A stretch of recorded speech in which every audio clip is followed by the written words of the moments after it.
Howdy, y'all. This is an update on Wesley Routh, the shooter from President Trump's assassination attempt. And there's something else we'll talk about towards the end. I, I watch Dan Bongino a lot. And yesterday, he said there has to be a mole in President Trump's security detail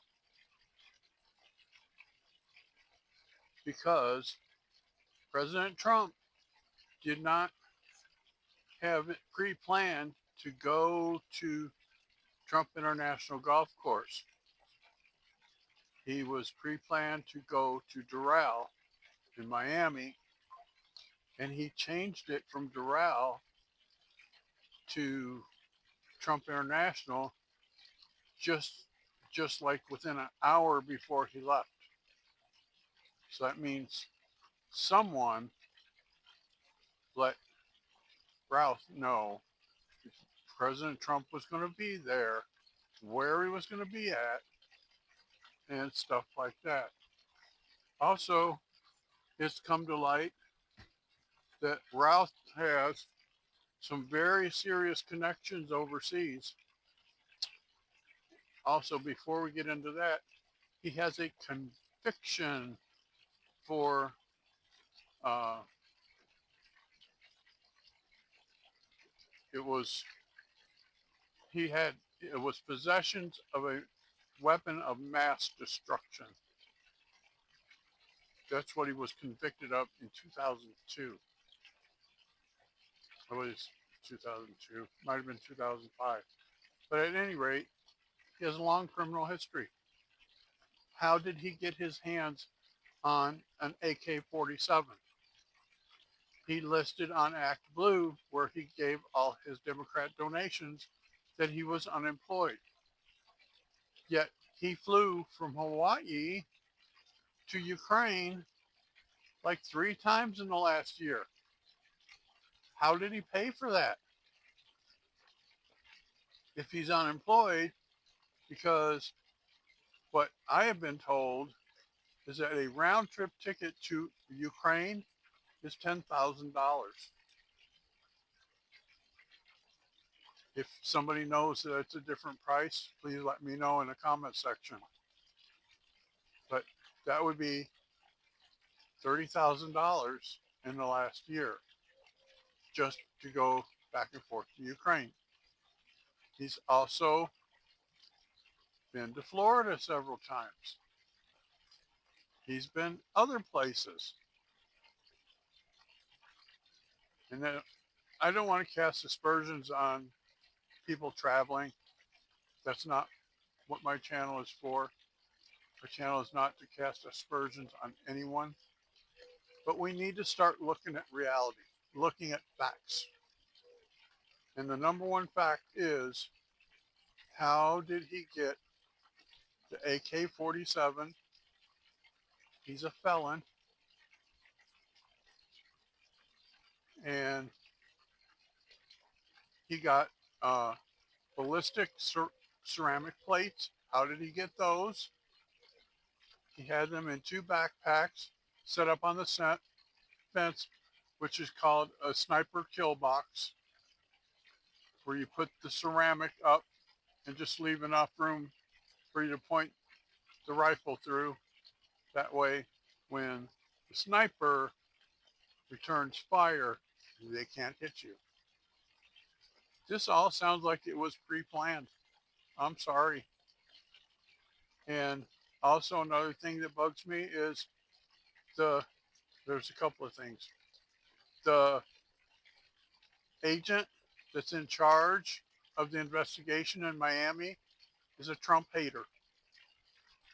He got reprimanded by the FBI for having vile, hateful things about Trump on his social media and was ordered to scrub his social media. Yet he's in charge. Tell me that makes sense.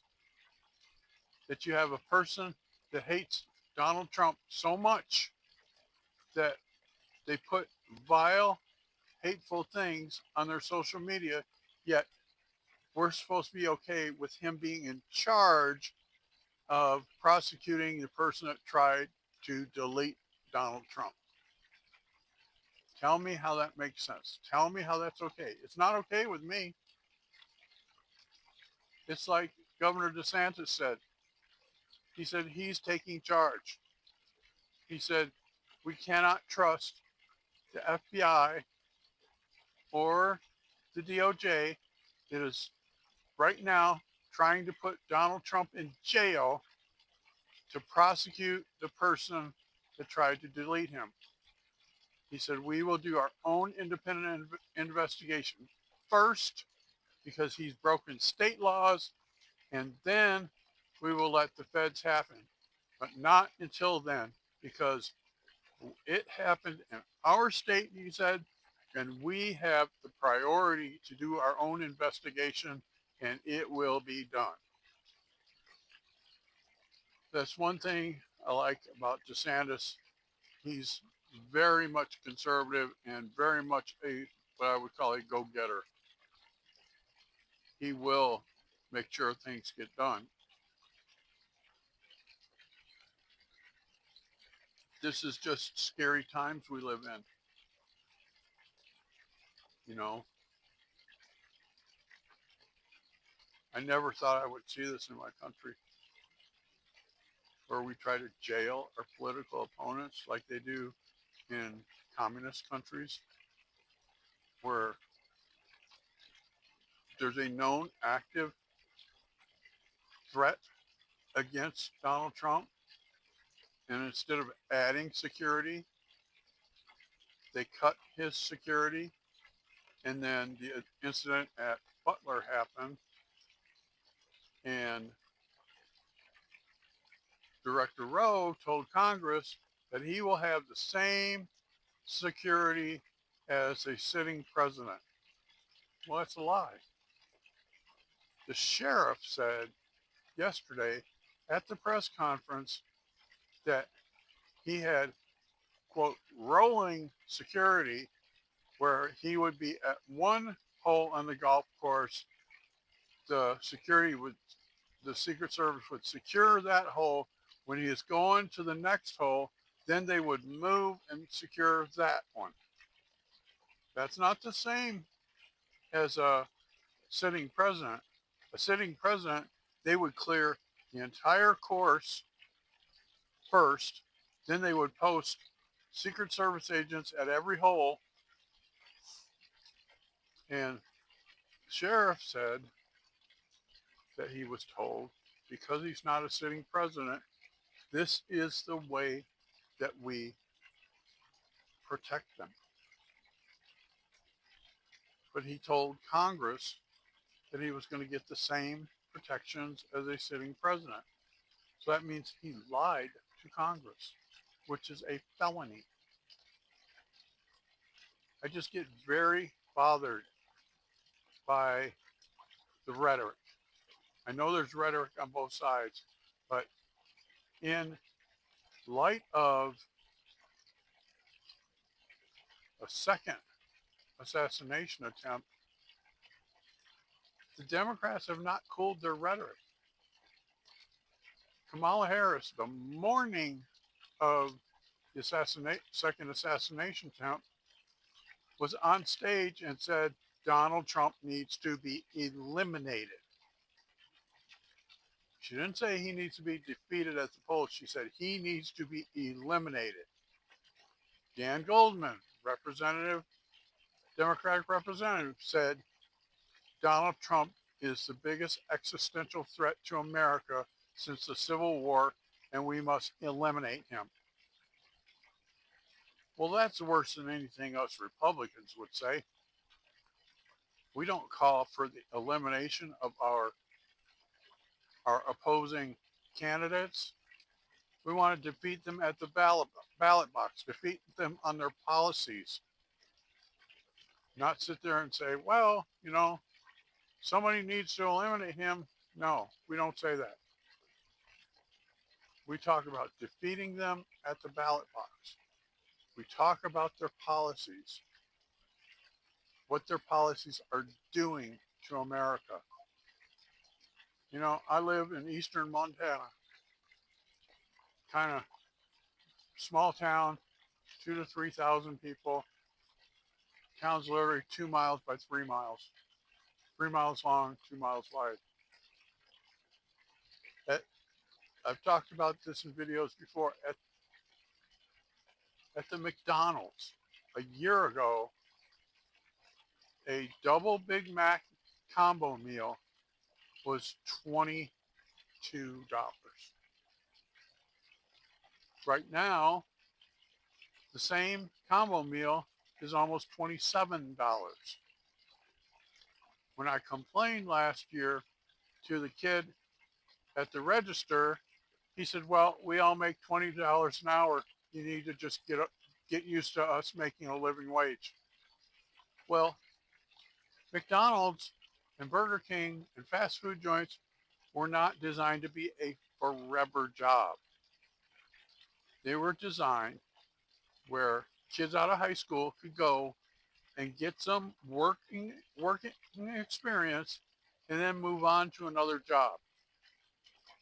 It was not designed to be the best job in the world or best paying job, just something to teach them some work related skills and let them move on and hire somebody else. That's what it was designed for. That's not what it is anymore. People go to McDonald's and plan on spending their career there. And what they don't realize is that when you raise the minimum wage to $20 an hour, the prices are going to go up. That's a fact. Businesses raise their prices according to what their cost of goods sold is. Cost of goods sold is the business takes and adds up what they have to pay to make their product, and then they add in a profit, and part of what it costs to make their product is what they pay their workers. So they jumped it from $10 an hour to 20 and then didn't expect the prices to go up. That's just insanity. Prices will naturally go up. If you raise wages double, then the business is going to increase the prices. That's just the way business works. All right, that's what I've got for y'all today. Sorry it's such a long video, but we had a lot of things to talk about today. Talk to you soon. Bye.